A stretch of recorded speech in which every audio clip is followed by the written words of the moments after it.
What's up guys, it's me again Gerald. Welcome to my vlog. This is my final vlog about the weddings in Philippine history. So you better watch and listen. First, we're gonna talk about the post-war Philippines. In the post-war Philippines, anyway, this is the continuations of our last topic, which is the post-war Philippines is followed by the World War II.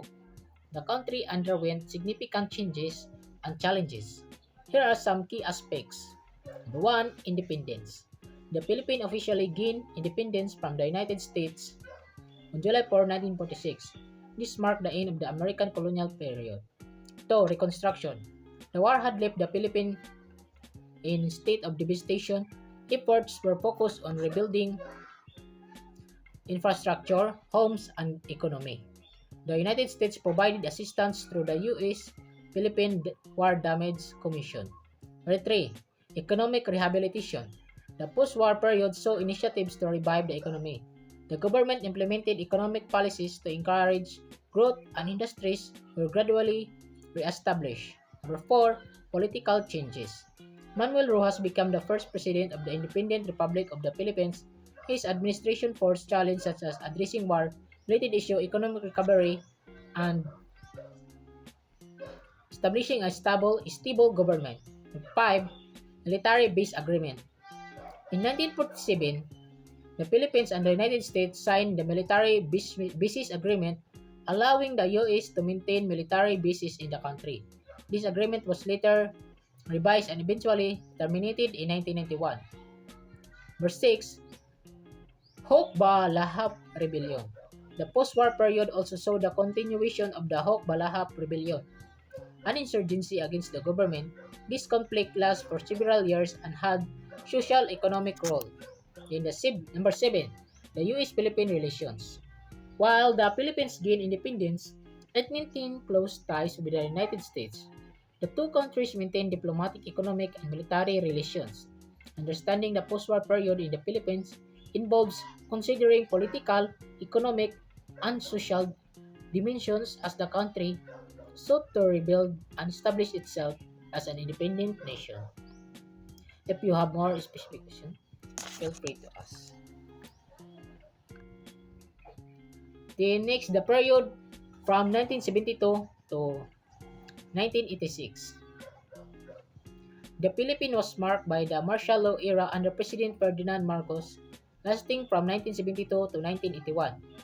Here are key elements and developments during this time. Number 1. Proclamation of martial law. It was 1972. On September 21, 1972, President Ferdinand Marcos declared martial law, citing the need to suppress communist rebellion and maintain law and order. This moved on him to rule by decree, dissolve existing institutions, and detain political opponents. Number 2. Authoritarian role. Marcos consolidated power during martial law, suppressing opposition and controlling the media. The military played a significant role in governance, and civil liberties were curtailed. Number 3. New Constitution, 1973. A new constitution was enacted in 1973, transforming the Philippines into a presidential form of government. This constitution provided Marcos with extended powers, allowing him to stay in office beyond his second term. And number 4, the economic development and controversies. Marcos initiated infrastructure projects and economic development programs, but his administration faced allegations of corruption and crony capitalism. The country experienced economic growth, but disparities increased. And number 5, assassination of Benigno Aquino Jr., 1983. Benigno Ninoy Aquino Jr., a political opponent of Marcos, was assassinated upon his return to the Philippines in 1983. His death led to widespread protests and increased opposition to the Marcos regime. Number 6, People Power Revolution, 1986. Amid growing discontent and allegations of election fraud, the People Power Revolution took place in February 1986. Mass demonstrations, including the support of key military figures, led to the ousting of Marcos and the installation of Corazon Aquino as president. Return of democracy. The People Power Revolution marked the restoration of democracy in the Philippines. The country transitioned to a democratic form of government, and a new constitution was enacted in 1987. Then next is the role of Islam. We're gonna talk about the role of Islam in the history of Filipino people. So Islam has played a significant role in the history and cultural development of Filipino people, particularly in southern regions of the Philippines. Here are key points regarding the role of Islam in Philippine history. Number one, introduction of Islam. So Islam was introduced to the Philippines by Arab traders and missionaries around the 13th century. Before the arrival of the Spanish colonizers, the conversion of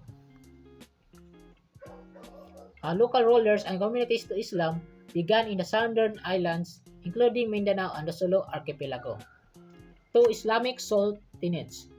The spread of Islam led to the establishment of Islamic sultanates in the southern Philippines. Notable among them were the Sultanate of Sulu, Sultanate of Maguindanao, and Sultanate of Lanao. These sultanates has organized political and social structures on Islamic principles. And number three, cultural influence. Islam brought with it a rich cultural heritage, including architecture, art, literature, and a legal system based on Islamic law, Sharia. This cultural influence is still evident in the traditions and customs of Muslim communities in the Philippines. Rapport resistance against Spanish colonizations. Islamic communities in the southern Philippines resist Spanish colonizations more effectively than other regions. Spanish attempts to conquer these areas were met by strong resistance and Islamic influence precipitated Spanish efforts. Number 5. Colonial period and Islamic influence. While Spanish colonizations influenced much of the Philippines, the Islamic sultanates in the south maintained a degree of autonomy. The Spanish were unable to fully subdue these areas, leading to a distinct historical and cultural identity for the Muslim communities. Number 6. The American period and autonomy. During the American colonial period, efforts were made to integrate the Muslim region into the Philippine nation over time. Autonomy agreements were negotiated recognizing the distinct cultural and religious identity of these areas. Number 7. Modern challenges. The southern Philippines, particularly Mindanao, has experienced a socio-political challenge, including separatist movements seeking independence or autonomy for Muslim-majority regions. Groups like the Moro National Liberation Front, MNLF, and the Moro Islamic Liberation Front, MILF, have been involved in negotiations with the Philippine government to address these concerns. Contemporary Islam. Number 8. Today, Islam is a significant religion in the Philippines with a considerable Muslim population, primarily concentrated in the southern regions. The autonomous region in the Muslim Mindanao, or the IRMM, and later the Bangsamoro Autonomous Region in Muslim Mindanao, were established to address the aspirations of Muslim communities for self-governance.